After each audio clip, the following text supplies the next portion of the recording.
ಕಳೆದೋಗಿರುವಂಥ ಬಿಹಾರ ಕಳೆದೋಗಿದೆ, ಇನ್ನು ಉಳ್ಕೊಂಡಿರುವಂಥ ಕರ್ನಾಟಕನ ಉಳಿಸ್ಕೋಬೇಕು, ಅದು ಸಂಗತಿ. ಇನ್ನು ಈ ಕೊಟ್ಟ ಮಾತಿನ ಬಗ್ಗೆ ಪ್ರಶ್ನೆ ಕೇಳ್ತಿದ್ದಂಗೆ ಸಿ ಎಂ ಅವ್ರ ಪಿತ್ತ ನೆತ್ತಿಗೆ ಇರ್ತು. ಏನು ನೀವು ಹೈಕಮಾಂಡ್ ಹೇಳ್ದಂಗೆ ಕೇಳ್ತೀವಿ ಅಂತಂದ್ರು ಪದೇ ಪದೇ ಕೊಟ್ಟ ಮಾತಿನ ಪ್ರಕಾರನೇ ಅನ್ನುವಂಥ ಪ್ರಶ್ನೆ ಎತ್ತಿರಲ್ಲ ಅಂತ ಸಿ ಎಂ ಇದ್ದಕ್ಕಿದ್ದಂಗೆ ಗರಂ ಆದರು. ನಾವು ಒಗ್ಗಟ್ಟಾಗಿದ್ದೀವಿ ಅಂತ ಮತ್ತೊಮ್ಮೆ ಸಾರುವಂಥ ಪ್ರಯತ್ನವನ್ನು ಕೂಡ ಮಾಡಿದರು.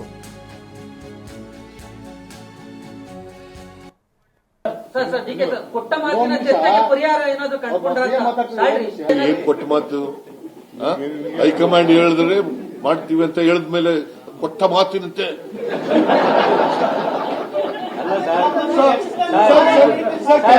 ಕೇಳ್ತಾ ಇದೆಯಲ್ಲ, ವಿಲ್ ಗೋ ಟುಗೆದರ್.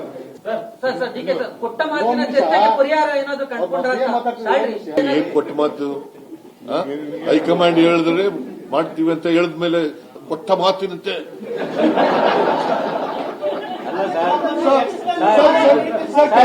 ಕೇಳ್ತಾ ಇದೆಯಲ್ಲ, ವಿಲ್ ಗೋ ಟುಗೆದರ್.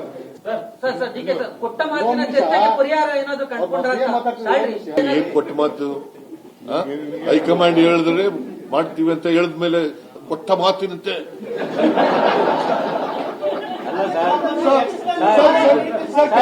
ಕೇಳ್ತಾ ಇದೆಯಲ್ಲ, ವಿಲ್ ಗೋ ಟುಗೆದರ್.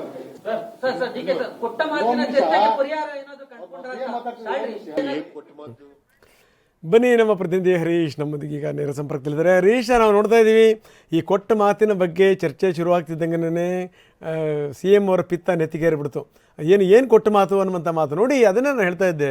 15 ದಿವಸ ಹಿಂದೆ ಈ ರೀತಿ ಆಗೋಗ್ಬಿಟ್ಟಿದ್ರೆ ಇಷ್ಟೊಂದೆಲ್ಲ ಸಮಸ್ಯೆಗಳಿರ್ತಾ ಇತ್ತಾ?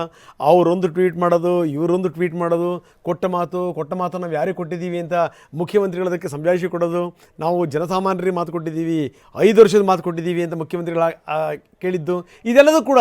ಆದರೆ ಈಗ ಅವ್ರಿಗೆ ಕೇಳ್ತಿದ್ದಂಗೆ ಕೋಪ. ಈ ಕೊಟ್ಟ ಮಾತಿನ ಬಗ್ಗೆ ಕೇಳಿದ್ರು ಕೋಪ, ಡಿ ಕೆ ಸುರೇಶ್ ಅವರ ತಲೆ ಮೇಲೆ ಕೈ ಇಟ್ಟ ಮಾತಿನ ಬಗ್ಗೆ ಕೇಳಿದ್ರು ಕೂಡ ಕೋಪವೇ. ಏನಂತೀರಿ? ಹೌದು ರಂಗನಾಥ್, ರಾಜ್ಯ ಕಾಂಗ್ರೆಸ್ನಲ್ಲಿ ಅಧಿಕಾರ ಹಂಚಿಕೆ ಕಿತ್ತಾಟದಲ್ಲಿ ಡಿ ಕೆ ಶಿವಕುಮಾರ್ ಅವರು ಹಾಗೂ ಸಿದ್ದರಾಮಯ್ಯ ಅವರು ರಾಜ್ಯ ಕಾಂಗ್ರೆಸ್ನಲ್ಲಿ 2 ಧ್ರುವಗಳಂತೆ ವರ್ತಿಸ್ತಿದ್ರು. ಈಗ ಇದು ತಾರಕಕ್ಕೆ ಹೋಗಿತ್ತು. ಏನು ಟ್ವೀಟ್ ಅನ್ನ ಮಾಡಿದಂತ ಸಂದರ್ಭದಲ್ಲಿ ಡಿ ಕೆ ಶಿವಕುಮಾರ್ ಅವರು ಒಂದು ಟ್ವೀಟ್ ಅನ್ನ ಮಾಡ್ತಾರೆ, ಆ ನಂತರ ಸಿಎಂ ಅವರು ಕೂಡ ಅದಕ್ಕೆ ಕೌಂಟರ್ ಆಗಿ ಒಂದು ಮಾತಿನ ಟ್ವೀಟ್ ಅನ್ನ ಮಾಡ್ತಾರೆ. ಇಂತಹ ಸಂದರ್ಭದಲ್ಲಿ ಅದು ತಾರಕಕ್ಕೆ ಹೋಗಿತ್ತು. ಇದನ್ನು ಅರಿತಂತ ಹೈಕಮಾಂಡ್ ಇದಕ್ಕೆ ಹೇಗಾದ್ರೂ ಮಾಡಿ ಗೊಂದಲವನ್ನು ಪರಿಹರಿಸಲೇಬೇಕು ಅನ್ನುವಂತಹ ನಿಟ್ಟಿನಲ್ಲಿ ಇವತ್ತು ಬ್ರೇಕ್ಫಾಸ್ಟ್ ಮೀಟಿಂಗ್ ಅನ್ನ ಇಬ್ರು ನಾಯಕರುಗಳು ಸೇರ್ಬೇಕು ಅನ್ನುವಂತ ನಿಟ್ಟಿನಲ್ಲಿ ಮಾಡಿದ್ರು. ಈ ಬ್ರೇಕ್ಫಾಸ್ಟ್ ಮೀಟಿಂಗ್ ಕೂಡ ಯಶಸ್ವಿಯಾಗಿದೆ. ಅದರ ಸಂದೇಶ ಕೂಡ ಹೈಕಮಾಂಡ್ಗೆ ತಲುಪಿರುವಂತಹದ್ದು. ಈಗ ಅನೇಕ ಶಾಸಕರುಗಳಾಗಿರ್ಬೋದು, ಸಚಿವರುಗಳಾಗಿರ್ಬೋದು, ಎಲ್ಲ ಗೊಂದಲಗಳನ್ನ ಪರಿಹರಿಸಿ ಇದು ಆಗ್ತಾ ಇಲ್ಲ. ಅಂದ್ರೆ ಕೆಲವೊಂದಿಷ್ಟು ಶಾಸಕರುಗಳು ಹೊರಗಡೆನೆ ಬರ್ತಾ ಇರಲಿಲ್ಲ. ಹೊರಗಡೆ ಬಂದ್ರೆ ಮಾಧ್ಯಮದವರಿಗೆ ಏನ್ ಹೇಳಿಕೆ ಕೊಡೋದು ಅನ್ನುವಂಥದ್ದೇ ಅವರಿಗೆ ಗೊಂದಲದಲ್ಲಿರ್ತಿತ್ತು. ಯಾವ ನಾಯಕರ ಕಡೆ ಗುರುತಿಸ್ಕೊಂಡ್ರು ಕೂಡ ಇನ್ನೊಬ್ರು ನಾಯಕರು ಎಲ್ಲಿ ಸಿಟ್ ಮಾಡ್ಕೊಳ್ತಾರೋ ಅನ್ನುವಂಥದ್ದು ಹೈಕಮಾಂಡ್ಗೆ ಅವರು ಕೂಡ ಮನವಿ ಮಾಡ್ಕೊಂಡಿದ್ರು. ಇದು ಜಾಸ್ತಿ ದಿನ ಹೇಳಿದ್ರೆ ಇದು ಸಾಕಷ್ಟು ಗೊಂದಲ ಆಗುತ್ತೆ, ಪಕ್ಷದ ಸಂಘಟನೆ ಕೂಡ ಸಾಕಷ್ಟು ತೊಂದರೆ ಆಗುತ್ತೆ, ಇದಕ್ಕೆ ಪರಿಹಾರ ಕೊಡಬೇಕು ಅನ್ನುವಂತ ನಿಟ್ಟಿನಲ್ಲಿ ಈ ಬ್ರೇಕ್ಫಾಸ್ಟ್, ಇವತ್ತು ನಡೆದಿರ್ತಕ್ಕಂಥ ಬ್ರೇಕ್ಫಾಸ್ಟ್ ಇದೊಂದು ರೀತಿಯಾಗಿ ಪೇನ್ ಕಿಲ್ಲರ್ ರೀತಿಯಾಗಿ ಆಗಿರುವಂತಹದ್ದು. ಪೇನ್ ಕಿಲ್ಲರ್ ರೀತಿಯಾಗಿ ಒಂದು ತಾತ್ಕಾಲಿಕವಾದಂತಹ ನೋವಿನ ಶಮನ ಕರಿಬಹುದಾಗುತ್ತೆ. ಯಾಕಂದ್ರೆ ಈಗ ಹೌದು, ತಾತ್ಕಾಲಿಕ ಶಮನ, ಇದೊಂದು ಪೇನ್ ಕಿಲ್ಲರ್ ರೀತಿಯಾಗಿ ಹೈಕಮಾಂಡ್ ವರ್ತನೆ ಒಂದು ಕೊಟ್ಟಿರುವ ಅಂದ್ರೆ ಒಂದು ಸಂದೇಶವನ್ನ ರವಾನೆ ಮಾಡಿದೆ.